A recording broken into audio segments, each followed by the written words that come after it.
Vamos a entrar a este tema, que también es un tema importante para la sentencia, importante porque pues de ahí se desprenden muchas cosas. Muchísimo. Persona con discapacidad.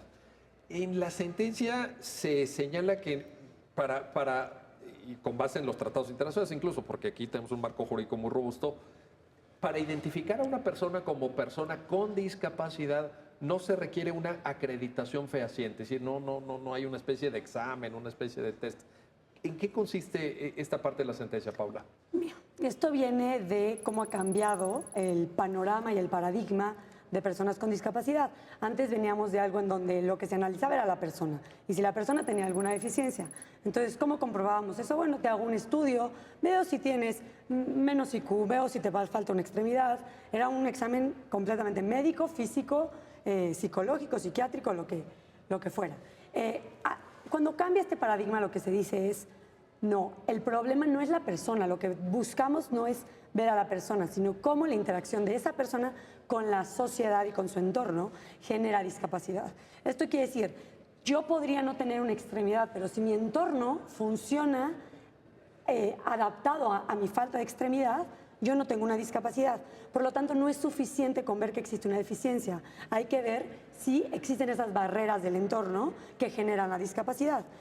De esa manera, la discapacidad no es algo objetivo que se comprueba, es una experiencia vivida.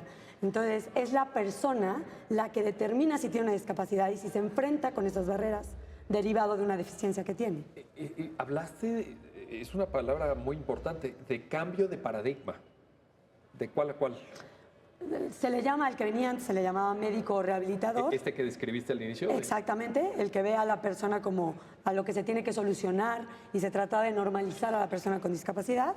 Y se cambia un paradigma que se le llama social o de derechos humanos, en donde lo que se busca es cambiar el entorno, cambiar a la sociedad para que las personas con discapacidad estén igualmente incluidas que las personas sin discapacidad. Importantísimo, fundamental. La sentencia lo explica. Exactamente. Una vez que ya se identifica en el documento al quejoso como una persona con discapacidad, entran los integrantes de la segunda sala en una serie de reflexiones sobre vulnerabilidad, sobre desigualdad de facto, claro, temas de discriminación. ¿Por qué este enfoque? ¿Por qué es importante este enfoque, Omar?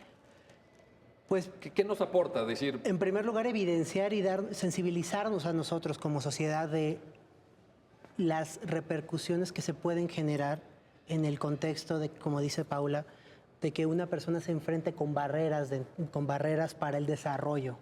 Entonces, volviendo al tema de los documentos internacionales, nosotros nos percatamos que conforme a lo que establece la Organización Mundial de la Salud, con lo que establece el relator, nosotros identificamos, o bueno, advertimos que las personas que saben de estos temas han evidenciado o han advertido que las personas con discapacidad se enfrentan desafortunadamente o se pueden asociar con otro tipo de problemas sociales, por ejemplo, la pobreza, como tú lo decías. ¿Qué quiere decir eso?